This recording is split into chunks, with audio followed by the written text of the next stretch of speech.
You know how in the recent One Piece theories going around X, or I guess Twitter, everybody is saying Imu is a parrot and Jorba was actually a monkey? Well, I've come to the conclusion that Lily was actually a cat, or I guess a lion.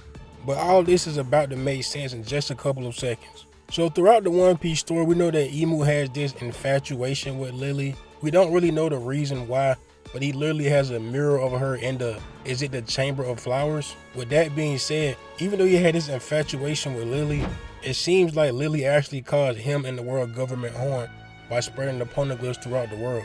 Now the fan base was wondering and speculating what could she have used to do this, and the most common conclusion that we've came to is she used Kuma's fruit, the pawpaw fruit. You know, the fruit that literally give you paws for hands? Now keep this small piece in mind, because this will go into my theory that I said that she was a cat. Oh yeah, I almost forgot. I had to bring another small theory into this. Remember when we go through all the Straw Hat's numbers with the devil fruits we see, each number has been used up by a Straw Hat.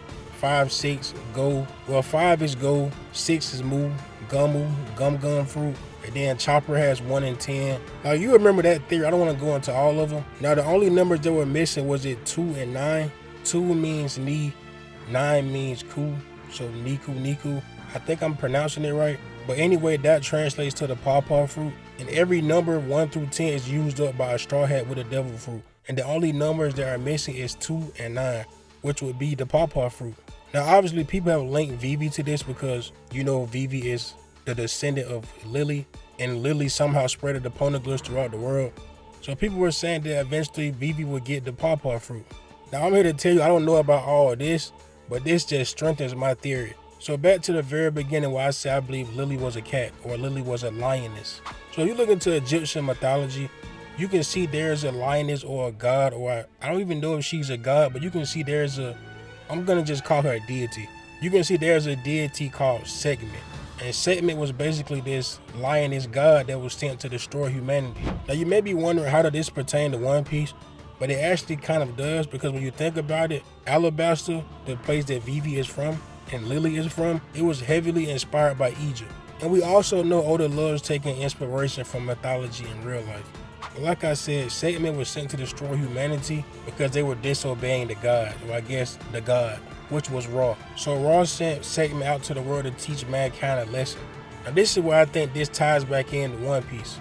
So we all know Imu is the supreme ruler of the world. He has been ruling from the shadows for the past 800 years now. What I think happened with Lily's story, I believe Lily mirrors Segment in Egyptian mythology, and I believe she was once with Imu. So I think with the power of Pluton, Imu sent Lily on a mission to help destroy the world. But somewhere in this process, Joy Boy convinced her not to, and he convinced her to join his side.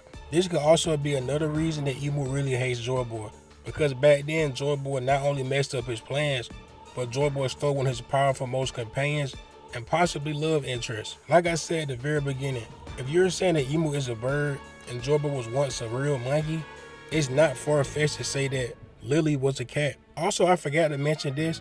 So Segment was the bad version of a certain person.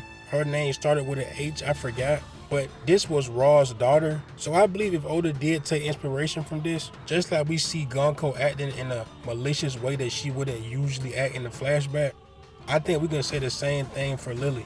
So I'm kind of wondering, Lily as a regular person at first, and then under Imu's mind control through the Omen. Well, you know the ability he's using on Gonko, or Princess Shuri that turned her into Gonko. I wonder if he used that same type of manipulation on Lily and it turned her into whatever it turned her into. But Jorba was somehow able to turn her back. So it's a lot of interesting parts into this theory. I think it's a solid theory. I believe Lily was a feline creature if we're going off the fact that Joy Boy is a monkey and Imu was, I guess, a parrot.